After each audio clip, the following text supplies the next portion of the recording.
The story is my rows and piles of coins.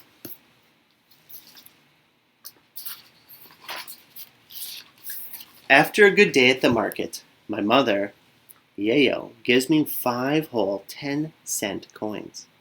I I got the money until Yayo nudges me. Saruni, what are you waiting for? Go and buy yourself something.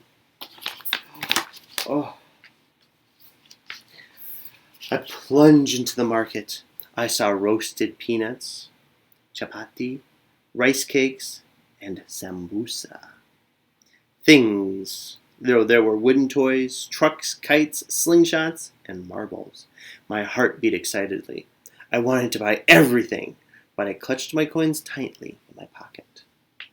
So many choices. What to do?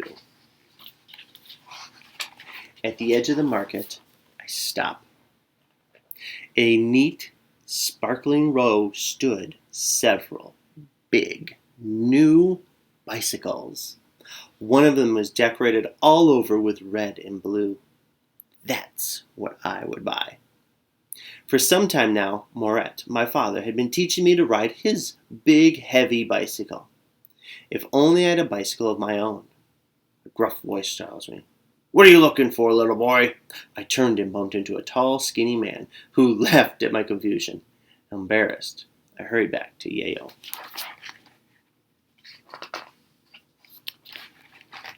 Every day after school, when I wasn't helping Yayo to prepare supper, I asked Moret if he would let me ride his bicycle. He held the bicycle steady while I rode around. My toes barely touched the pedals. And whenever Moret let go, I wobbled, fell over, or crashed into things. And among the coffee trees, I sometimes even got hurt. Other children from the neighborhood had a good laugh at watching me. Go on, laugh, I thought, sore but determined. Soon I would be like the cheetah on wheels, racing on errands with my very own bicycle. Saturday after Saturday, we took goods to the market, piled high on Yayo's head and on my squeaky old wooden wheelbarrow. We sold dried beans and maize, pumpkins, spinach, bananas, firewood, and even eggs. My money box grew heavier. I emptied the box, I arranged the coins into piles and the piles into rows, and then I counted the coins and thought about the blue and red bicycle.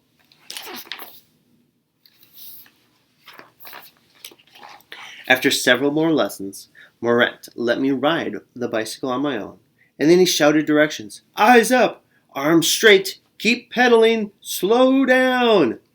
Oh, how I enjoyed the breeze on my face, the pedals turning smoothly under my feet, but most of all, Yayo's proud smile as she watched me ride. How surprised she would be when I set my new bicycle, and how grateful she would be when I used it to help her on market day. The heavy March rains came. The ground became so muddy, nobody went to the market. Instead, I helped Yayo with the house chores, and when it wasn't raining, I helped Moret on the coffee farm.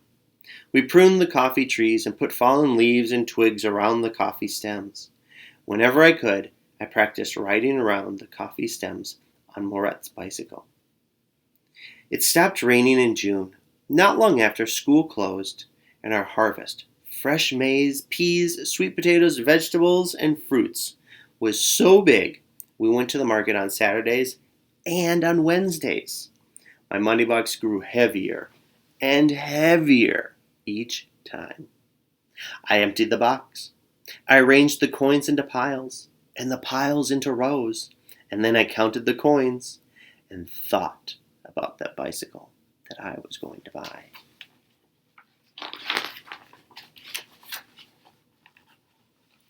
A few days later, I grew confident enough to try and ride a loaded bicycle with Moret's help.